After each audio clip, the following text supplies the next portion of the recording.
ரிஃப்ராக்ஷனை பயன்படுத்தி நீங்க ரேஸ்ல ஜெயிக்க முடியுமா? போட்டியாளர்கள் அமர், அக்பர், ஆண்டனி 3 பேரும் புதையலை தேடி பெரிய டபிள்யூக்கு கீழே வந்துட்டாங்க. ஆனா புதையல் இடிபாடுகளுக்கு இடையில இருக்கிறதும் அதை சுத்தி மணல் இருக்கிறதும் அங்க வந்ததுக்கு அப்புறம் தான் தெரிஞ்சது. இப்போ யாரு முதல்ல போறாங்களோ அவங்களுக்கு தான் புதையல் கிடைக்கும். 3 போட்டியாளர்களுமே ஒரே வேகத்துல ஓடுவாங்க. ஆனா மணல்ல ஓடுறதை விட தரையில வேகமா ஓடுவாங்க.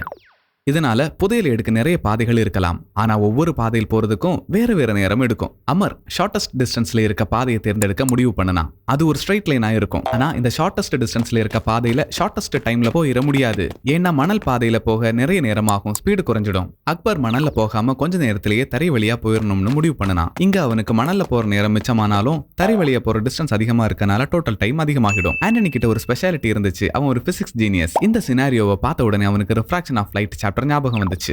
லைட் ஒரு மீடியம்ல இருந்து இன்னொரு மீடியம்க்கு போகும்போது அதோட ஸ்பீட் மாறும். அப்போ ஒரு பாயிண்ட்ல இருந்து இன்னொரு பாயிண்ட்டுக்கு எந்த பாதை வழியா ரொம்ப சீக்கிரம் போக முடியுமோ அந்த பாதையை தேர்ந்தெடுக்கும். இப்படி ரொம்ப சீக்கிரமா போகக்கூடிய பாதையை தேர்ந்தெடுக்கிறதுனால தான் லைட் பெண்ட் ஆகுது. இது பேர் தான் ரிஃப்ராக்ஷன். அந்த பாதையை இந்த ஃபார்முலா மூலமா கண்டுபிடிக்கலாம். ஆண்டனிக்கு மணல்லையும் தரையிலையும் அவனோட ஸ்பீடு எவ்வளவு இருக்கும்னு தெரியும். சோ லைட் மாதிரியே ரொம்ப சீக்கிரமா போகக்கூடிய பாதையை அவன் தேர்ந்தெடுத்தான். சரி, லைட் பெர்பெண்டிகுலரா டிராவல் பண்ணும்போது ஏன் பெண்ட் ஆகாம இருக்குன்னு உங்களால சொல்ல முடியுமா?